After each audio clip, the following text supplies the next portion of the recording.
What's going on, everybody, and welcome to Tuesday Morning Tokes. I'm your host, Drew, coming from San Diego, California.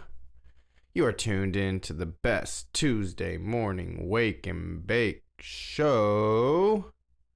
It is August 4th, 2020. Thank you for stopping by, tuning in, checking out that channel. Make sure to like, share, and subscribe.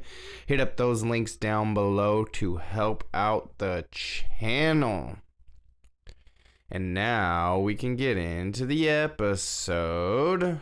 I got some wax here this morning. We're gonna dab on a little bit of this wax. I got this one right here. This is the sativa, so this will be the first one. Apex Extractions. I got the lemon jack, and man, I'll tell you, it's a nice sativa. Nice flavor, nice hit. It's just really good for the price too, man. You can't beat it, honestly. It's like a 79.3% THC. And yeah, man, it's just really good. I haven't had any this morning, but I've had some yesterday and stuff, and wow, it is really good. And then also I have this like lime sorbet, I believe it was. Yeah, lime sorbet, I got it right. From Dime Bag, and this is the indica. And man, this is really flavorful too. So we got a little lemon lime thing going on this morning. And yeah, we'll be getting into that in just a minute or so. We do have a few cannabis stories that were kind of in the news over the last handful of days or whatever. And we'll get into all of that. But, you know, we definitely got to start out with a dab first. So let's get into that. And yeah, while you're here, while you're listening, make sure to go check out at @No World Order podcast on Instagram. And you can check out when we go live there. You can check out all the content Zach posts. He's the one that does a lot of the graphics for the channel. Well, he does all the graphics for the channel. He does a lot of the graphics that you see on the Instagram page. Yeah, so go check that out. I'm not sure if we're going to be doing the IG live today. Something kind of happened yesterday and it's kind of up in the air, so it's all good. You know, emergencies come up, things happen, you know, nothing you can do. Like, you know, he said he's going to try to make it and try and get it done, but it's like, hey, no worries. Like, you know, you have some important stuff going on, so it's all good. Don't even worry about it. But yeah, I just hope everything is goes okay with him with what he has going on. Definitely just want the best for him and his whole situation and everything like that. I know a little bit more of what's going on. Still not like super well aware of everything, but you know, definitely keeping him and his wife in my thoughts, and just hoping everything goes smooth today. Hopefully everything's good and gets cleared up, you know? So shout out to Zach, and yeah, go check out at @No World Order podcast. Me and Zach actually did go meet up with our buddy Isaiah. That was the first time they had met, and I hadn't seen Isaiah in probably a good handful of years, probably 5, 6, 7 something years like that. But I've been talking with him online the last couple of weeks or so, and man, I was just trying to figure out a way how we can get him involved with the channel. So I think we're gonna test out a way of when we do the Cult of Gaming streaming on Thursday on YouTube. I'm gonna try and get Isaiah in and run some duos, and we'll talk some politics, some Padres baseball, and kind of see where else the conversation goes. But he's very like-minded like us, but even more of a conservative point of view, I would say. So I think that's a good viewpoint to have on the channel, as someone who's like super more pro conservative than even like myself or Zach. And then like you have my brother, who doesn't talk politics on here, but he's definitely more left leaning. You know, I don't want to speak for him, but it's like with our conversations, that's where he seems to lean. And if he does start talking politics on the channel, I think we'd have a good left, a good right, and then two people being Zach and myself, who are kind of in the middle, navigating through it all. So I don't know. I think that'd be a good core foundation, a good core four of us that can really make this channel what it is, and my vision of it anyways. And it's like, I don't want it to just be my vision. Like, I want all of us to come together, build a team, and do it that way, you know? It's like, but this having us all come together, having us create content, that's kind of what I've been visioning and thinking about for quite a while now, man. It's like, it's kind of changed and transformed over the years. Like before, it was like I wanted to do music and all that. That could still be incorporated within this. And, you know, that's what it is. So let's get into this dab, and then let's get into some of these stories. And you didn't want to hear about me all that much. Let's get into the news stuff. Let's get into that. So the first dab we're going to take is this Apex Extractions, the lemon jack. So that's going to be nice. That'll be a good one. Do have my coffee here, so we'll have some coffee. Yeah, there's a few interesting stories that are out there, and yeah, we'll just get into all of that. I cleaned the glass for the rig this morning. So everything should be nice and good to go. That is how we do it. Just gotta get it nice and hot, get it nice and red hot, especially with just a clean nail. You gotta just get it hot, burn off all the water vapor, all that. So just cleaning it out, and then we will take a nice little dab. Let's get it going. So like I said, this is the Apex Extractions Lemon Jack. Let's see if I can get you a good shot of what this looks like. Probably not. It's a little far away, but maybe. It's hard to see, but man, it has a nice lemon smell. And then when you hit it, it's a good jack. Am I gonna let this cool down too much? It might be a little too cool now. We'll see. I'll still take the dab though. Man.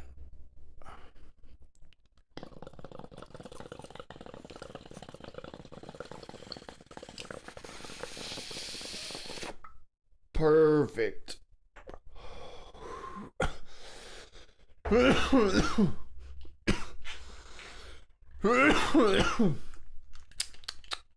That is so tasty. Say it every time, man. I don't know how they make the flavor of that. It's so crazy. It is so crazy. Let's put it up like that. Man, my little side ribs hurt right here, man. That's crazy. My dad had ordered some zebra mats so we can do some like jiu-jitsu and, you know, wrestling and stuff here at the house.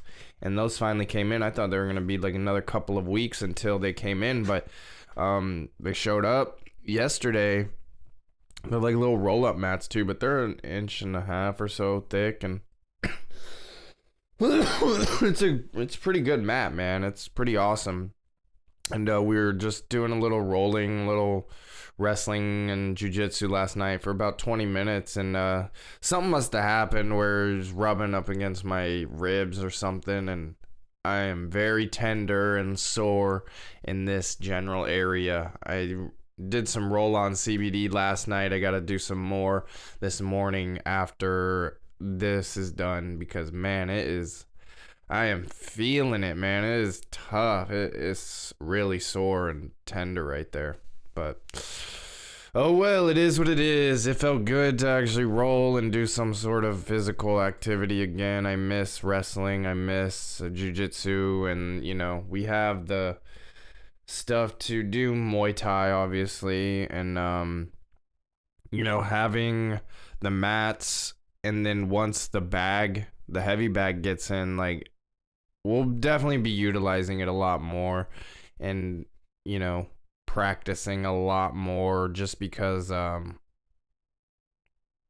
now I just don't have that motivation. But if I see the mat, if I see the heavy bag, it's like, all right, let's put in at least 15 minutes. Let's do like a 10-minute roll session. You know what I mean? Like, that's what we did last night. It's like we just got to set it up and everything. And it was watching the Padre game. And I was like, let's just roll. Like, let's go a couple 10-minute rounds and stuff, and worked up a good sweat. And yeah, man, I'm excited about that. It's a good exercise thing for sure. I'm definitely gonna be utilizing it quite a bit. So I'm excited about that. But let's get into some of this news stuff, man. So this first one kind of is dealing with this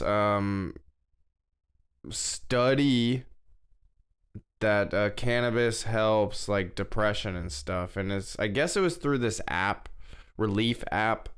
And it wasn't, because it's not 100% legal. Like, I don't think it can be 100% studied. So people are just doing like independent studies and, but it's not conclusive. It's not 100%, but it's just a good guideline of what can be done and shows like why we need this to be removed from a Schedule 1 drug so it can be tested and so we can determine some of these factors and things like that. But this says, hold on, let me get a sip of coffee. God damn. The damn paper towel. This says countless people turn to cannabis to help relieve stress, ease anxiety, or just put a smile on their face in good times and bad. But does it actually have a quantifiable antidepressive effect? According to an observational study published in late June, it does, at least in the short term. In the study published in the Yale Journal of Biology and Medicine in late June, researchers stated that their findings indicate quote, at least in short term, the vast majority of patients that use cannabis experience antidepressant effects, end quote. Although they added that the strength and duration of the effect depends on the chemical profile of the cannabis used. So this is interesting. I can kind of just speak on this myself. So how I found cannabis initially was because I was dealing with depression and looking up alternative medicines and how to treat depression and all of that without, going through the normal ways of going about it. Like, I don't want to be on pharmaceutical medication and stuff like that. So when I was like 16, 17-ish or something like that, I started really looking into this and coming across it from a medical standpoint. And I just know for me personally, when, my tolerance was super low and I was just kind of a new smoker and all of that, it could have been a placebo, because I had already known what I wanted it to do because I had done so much research on it or whatever. So I'm being honest about it, but It would definitely help me and boost my mood, especially like they're saying for the short term thing. Over long term, of course not, because it's only gonna last as long as that good high lasts, you know what I mean? So, um, and then, the more your tolerance builds up, you can never really get to that point. So, you know, now it's interesting because it just depends, man. Like it can boost my mood or it can enhance the bad mood. You know what I mean? So it's kind of hit or miss, honestly. And I've tried all the different strains. I think they say it doesn't really matter what strain people were smoking. It just kind of showed a consistent thing. But yeah, I've tried indicas to help boost my mood. Of course, I've tried sativas and of course hybrids. But they're all hit or miss. Sometimes it boosts my mood, sometimes it doesn't, and enhances the negative, So it's interesting. It needs more study. It's like why is that the case? Is it really the strain? Is it the potency? Is it tolerance? Is it what is it? Like why does it help sometimes? And then if you overdo your tolerance, then it seems to not help as much. But again, it's hit or miss. Because if I'm feeling sad, like really sad, and I take a good sativa dab or something, it's like it could set my mind off in a whole new path and start thinking about new things and completely change the thought process, which will get me out of that initial sadness or whatever. So I don't know, man. It's interesting, and it does need to be studied. I feel like it needs to be removed from the Schedule 1 so it can be studied. This says the study design did not include a control group, and the participants were already using cannabis to treat depression.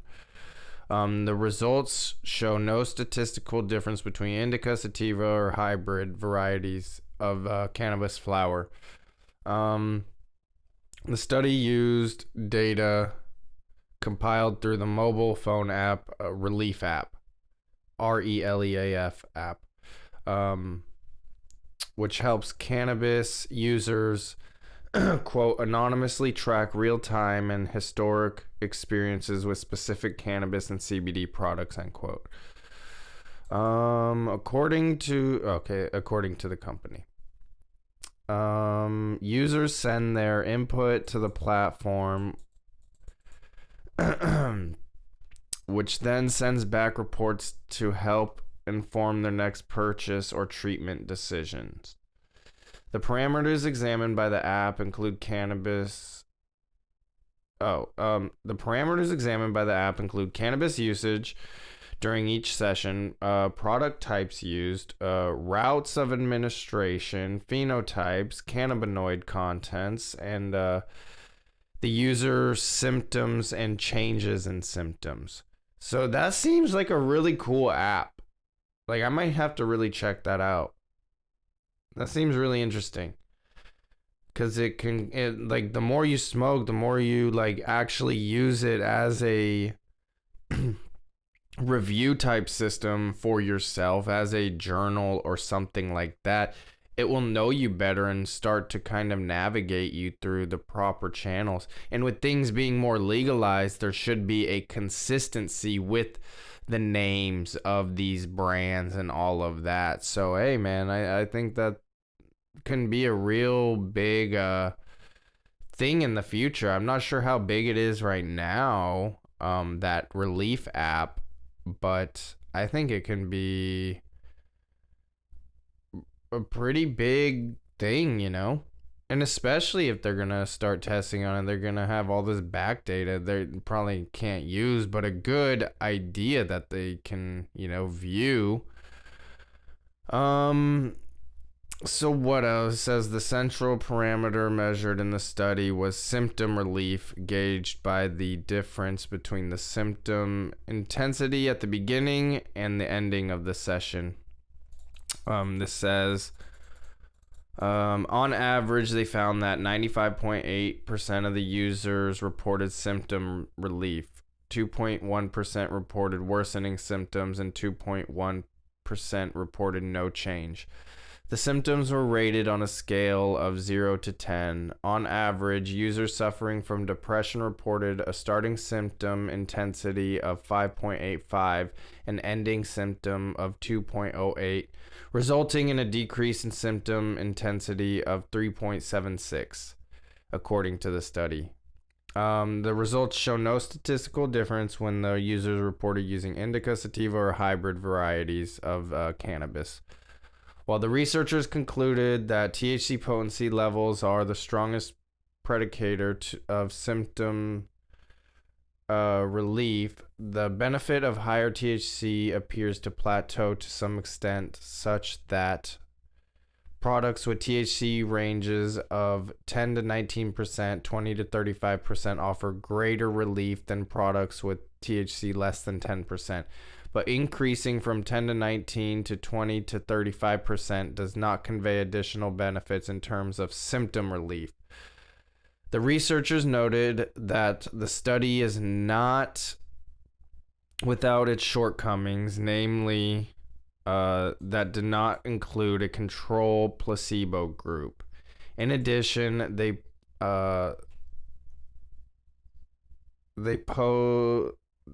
people who chose to use the cannabis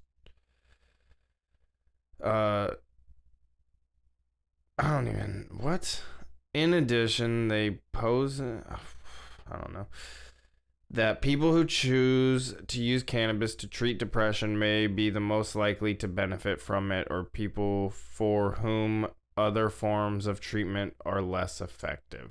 So yeah, that's interesting too. It's like the people already using this app are already clearly smoking and using cannabis, so it's already a somewhat biased, participation, and then they didn't have a placebo group or a controlled study or anything like that. So again, you can't take this for, a legitimate study, but it's good starting point numbers, I would think, for people within the cannabis industry already. That's my thought on it. But it is interesting because it did say there was 2.1% of people that had no change in mood, and that can be me sometimes, and then 2.5 something percent that had a worsening mood, and that could be me at times, and then the 95% where it improves the mood, and that can be me at times. So I cover all of those percentages. It just kind of depends on how heightened my mood is and what the strain is, and yeah, I don't know. It'd be really interesting to have a real study done on myself, honestly, because I don't know what's going on in my brain, man. There's a lot going on, that's for sure. There is a lot going on. But I thought this one was cool, this next story. Scott Storch, the well-known music producer, has made so many hits, produced so many hits, and and then he had this big kind of blow up where the drugs got to him. He spent so much money. I think he filed for bankruptcy, and over the last handful of years he's been on his music grind, kind of getting back to where he was producer wise. And I've seen him working with Burner and Russ and all sorts of people on the come up, veterans. He's been mixing it in, and it's cool to see, and how he's been such a strong advocate for cannabis now.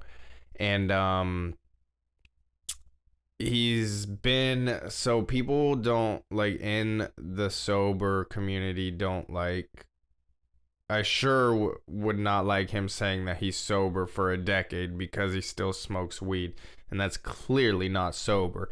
But as far as the hard drugs and things like that, He's been clean and sober for a decade, and now he's paying it forward by launching his own rehabilitation center, which is pretty cool, man. It says the musician made the grand announcement on Instagram where he shared a clip of the ribbon cutting ceremony. And he said, quote, "I spent 8 years addicted to drugs and was able to get sober and rebuild my life. Now it's my turn to help save lives with my cannabis for healing rehab." At the Heavenly Center official on Instagram or Twitter. I'm sure that's on Instagram because that's where they said the video is from. So at the Heavenly Center official. The Heavenly Center is an alcohol and drug rehab center in Studio City, California, and uses a unique model of cannabis as a part of its recovery and healing structure. The center also offers courses in music production, instrumentals, internet and radio broadcasting, light therapy, food as medicine, and much, much more. He and his business partner, Steve LaBelle, hope to end the stigma surrounding cannabis use. So that's awesome, man. I definitely gotta tip my hat to Scott Storch for that one. That's a really cool thing. To take his experiences, to see kind of what cannabis has done for him, and to utilize all these aspects of health and wellness, food as medicine, being productive with like music production or radio broadcasting, light there, like all of that, man. That's so awesome.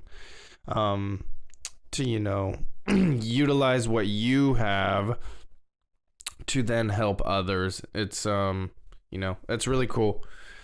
So yeah, it's like, man, I wish I can just go there for the music production course or something like that, or the radio broadcasting thing, you know what I mean? Just check it out. But it's like, I don't have an alcohol or drug problem, you know what I mean? So I don't know. I've always thought, I haven't said it, but I've always thought, like, man, I need a month away at one of these like rehab centers, like no phone, just away from everybody and everything, and just kind of have a reset on my mind and just be productive. And that sounds like such a cool way to do it. It's not like, yeah, I would never wish anybody to have a drug or alcohol problem, you know what I mean? Like, I've seen it destroy lives and all of that, but this is definitely a cool outlet for people, I would say. But it's probably gonna be like super expensive, I would imagine. So with his name behind it and with all of that, health and wellness is not cheap, so that could be a bummer. But I don't really know all the ins and outs of everything going on with that whole thing. It was just just announced, I believe, yesterday or the day before, so it's a pretty new thing that was kind of announced. At least I was just made aware of it. People around him and close to him probably knew that this is what he was doing and working on for quite some time, but something like this just doesn't pop up just like that. So I think it was a cool thing that he's doing, man, and to help people get off of the hard stuff, hard drugs and alcohol, the stuff that's destroying people, is an awesome thing. And he comes from a personal experience of it too, as well, and being a well-known producer, I think it fits, and being in Studio City, and I believe that's like LA area. So, to be in it and provide that type of service for those people, I think is going to be a good thing. And, he works with a lot of these, like I said, younger, rappers and stuff like that. And if there's been a big drug problem, so if he can get to some of these people, man, and maybe straighten them out or point them in the right direction, can help save some lives. So that's what it is. Shout out to Scott Storch, man. Let's get into another little dab. Probably do this lemon jack again, and then the third one we'll do the lime sorbet. We have another like 2 little stories to go over. Time is flying by. Already about a half an hour in. Man, it is. Oh, my ribs right here, man. Ooh, it is so sore. Man. Whew. Haven't had like physical contact like that in a while, so I don't know if it's just that or if it got like tweaked wrong or something. Something with my ribs area is just so tender. Crazy. Like laying on my side or whatever when I'd roll sleeping, it's just like, oh, it was hard getting to sleep. It's rough. Alright, let's get into this little dab. This should be nice and hot, so let that cool for a second while we get the lemon jack. I really like this stuff, man. It is really good. It is really good. Ooh, yeah. Fire.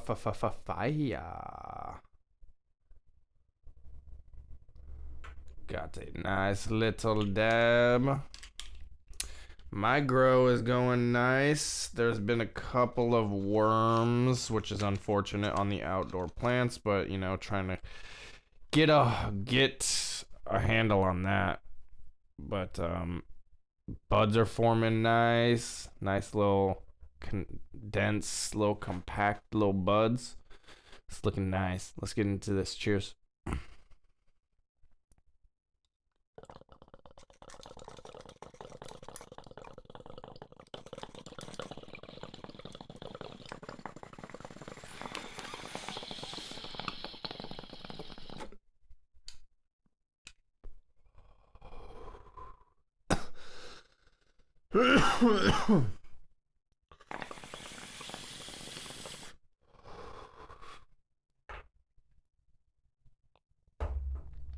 All right. So yeah, my grow's looking really nice. The outdoors one's looking good.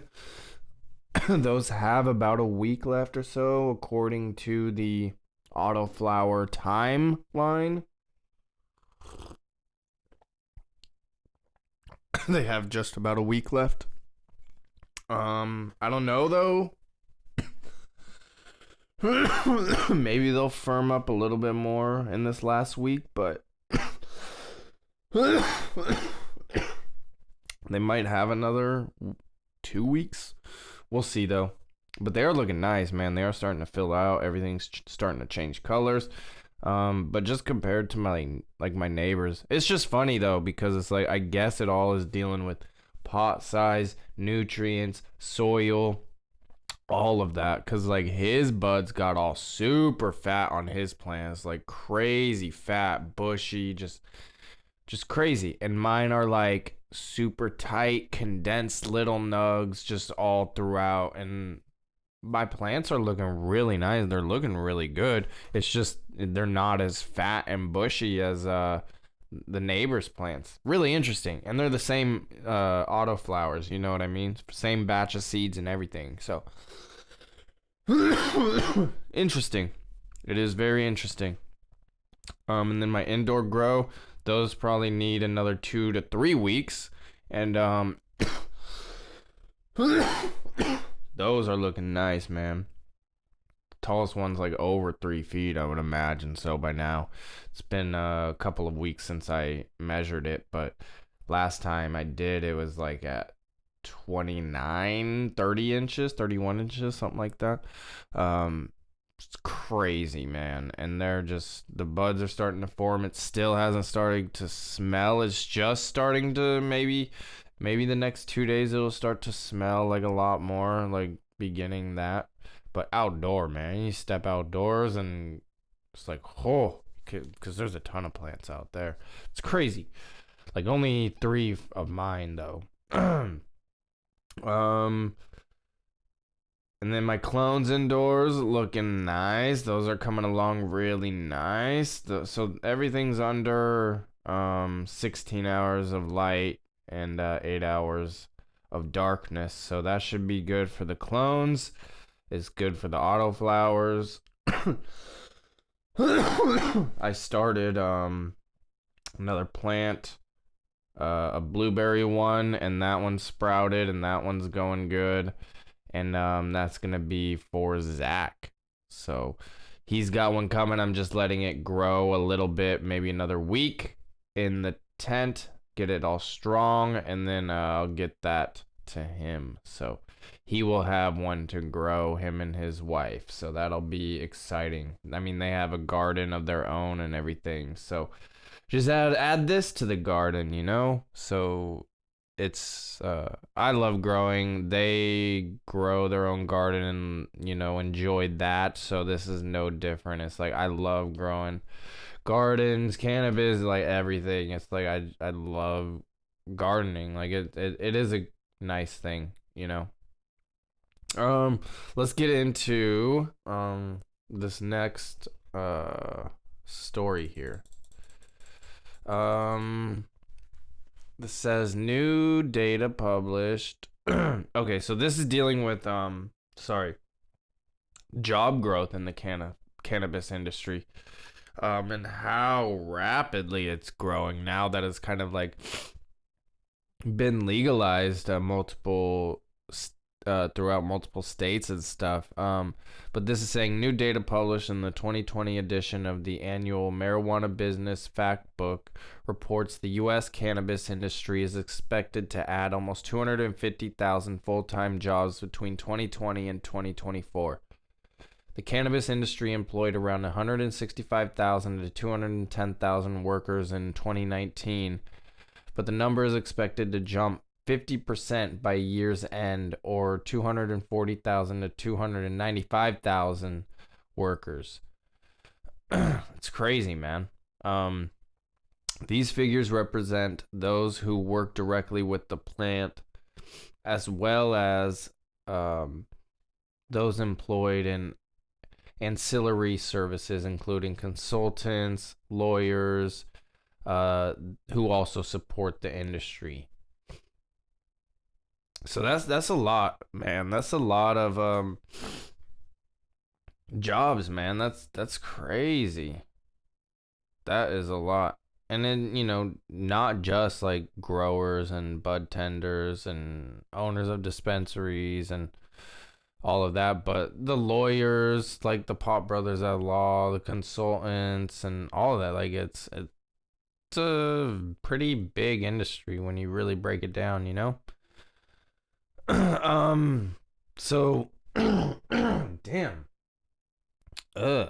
Terrible. So this says, should the cannabis industry add that number of workers, it would outpace the number of computer programmers, librarians, steel workers, and journalists currently employed.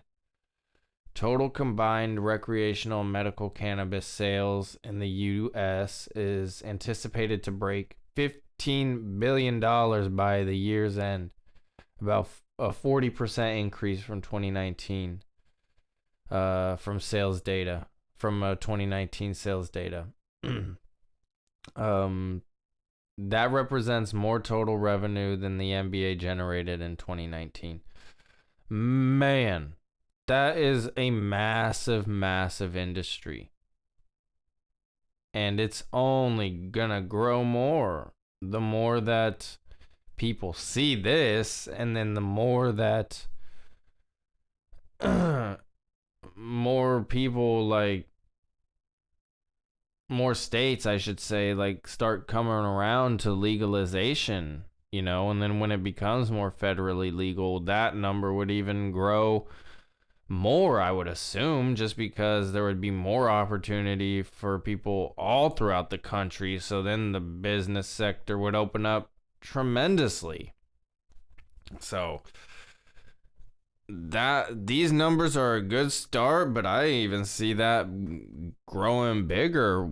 Like by 2024, there should be even more legalization. So by Give it another 10 years, by 2030, man, that should be crazy number of jobs, man, just in the cannabis industry.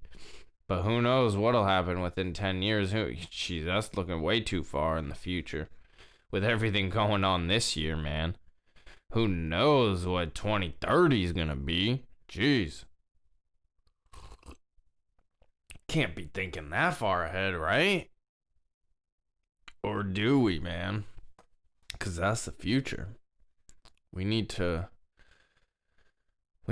help today by worrying about the future, making the decisions that will help the future today, and that, legalizing and creating more jobs and creating more opportunity for people is definitely a good thing, I would say. Getting that hustle on for people, just being innovative, and it comes with the new industry, and there's just a ton of opportunity out there, a ton. And one of the people who has capitalized most is Big Mike, who was the creator of Advanced Nutrients. Yeah, he revolutionized the cannabis industry when he found Advanced Nutrients, the number one selling cannabis fertilizer brand in the world, with an annual revenue exceeding $110 million and products sold in 107 countries and counting. Advanced Nutrients has brought more innovations to the market than any other company. And now, after 37 years as the most influential trailblazer in cannabis, Big Mike has set out to discover the next industry titan. Big Mike released the first look trailer exclusively on CNN Entertainment, the highly anticipated reality show where 16 budding entrepreneurs compete for the ultimate prize, testing their business savvy, character, and stamina. Each elaborate challenge reflects the real life intensity of trying to make it in today's booming cannabis industry. Big Mike is highly sought after in Hollywood, having lent his expertise as an advisor to Emmy-winning shows including Weeds, the CSI franchise, and the movie Pineapple Express.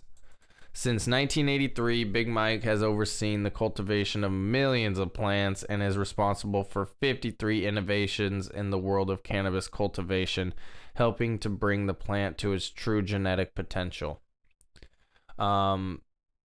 So yeah, man, with legalization, with more job opportunities, you can be the next like Big Mike, and he is, really well known in the industry. I am aware of who he is, but yeah, he's creating this reality show to find the next, entrepreneur type person who is wanting to be in the cannabis industry. It'll probably be a joke of a show. Nothing will probably really happen. I don't know. I could be wrong on it, but I just don't like reality shows, so I'm just not a fan of it. But I thought it kind of went hand in hand with the whole job growth of everything, and this was a pretty brand new story as well, so I just thought it kind of worked its way in pretty well together. But yeah, I'm not going to really watch this reality show or pay attention to it in any way, but I thought it was interesting, and just shows you how you can be innovative, and you just got to be creative with how to go about business, man. That's all it is being creative, marketing, just creating something simple that hasn't been done that's useful, and I don't know what that is, because I don't necessarily have that brain, but if you do, man, it's like there's gonna be tons of opportunity out there, And yeah, this industry is gonna be booming, man, especially in the next handful of years for sure. Especially with how things are going and with those numbers that they said with the job growth, man, you have every opportunity to jump in and navigate your way through. And it's like if I need to get a job to just gain some sort of income, I would go to a dispensary, I think, because I do love the cannabis industry. But again, that's still working for somebody and all of that. And it's like, I don't necessarily want to ever go back to a regular job, but a cannabis dispensary job is something I would kind of enjoy. I feel being around the flower, around just knowing what I know about the plant and my knowledge and all of that, I think can really be beneficial. But again, I don't really want to go get a regular job or anything like that. So I don't know. Let's try some of this lime sorbet and then I will get on out of here. Those were the stories and topics I had. So let's just get into this. This is the lime sorbet. It is an indica. Let's show you that.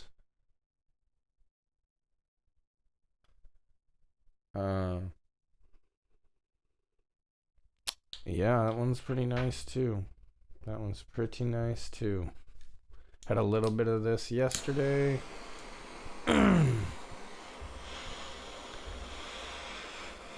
So yeah, man, all of this is pretty interesting.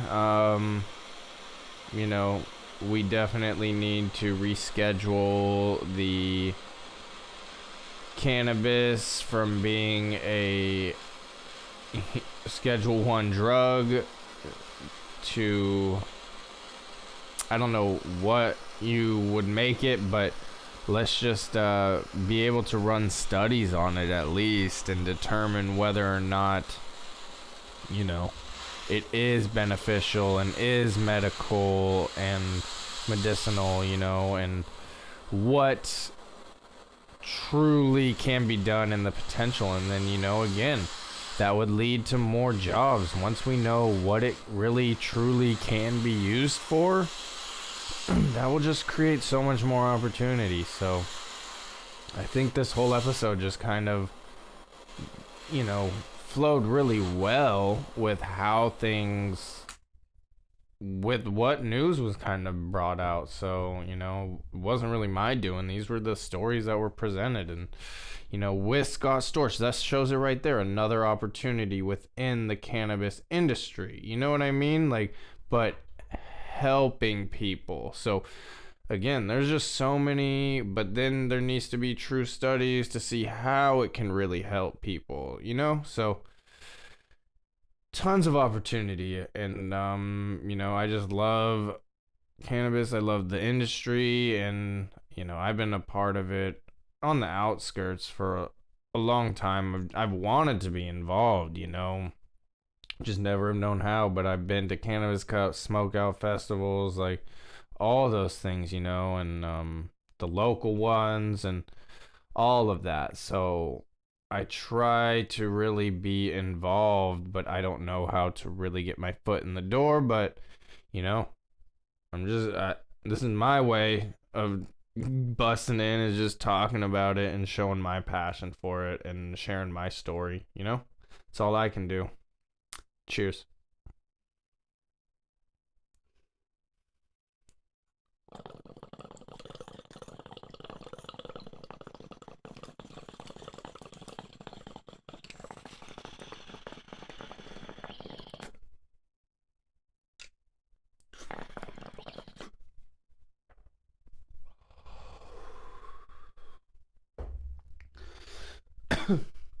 That was the lime sorbet from Dime Bag.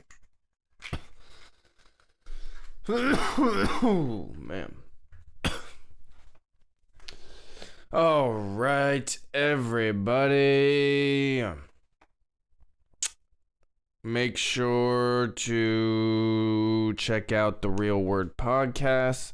Go check out the previous episodes of No World Order podcast and the IG Live audio only, or go to at the underscore No World Order podcast on Instagram and check out the IGTV. Yeah, I'm not sure if we're gonna go live today just due to Zach having some personal stuff going on. So if we're on, check us out. If not, stay tuned till next week and we will figure it out. A new episode of Drew and Chase Side by Side should be recorded soon.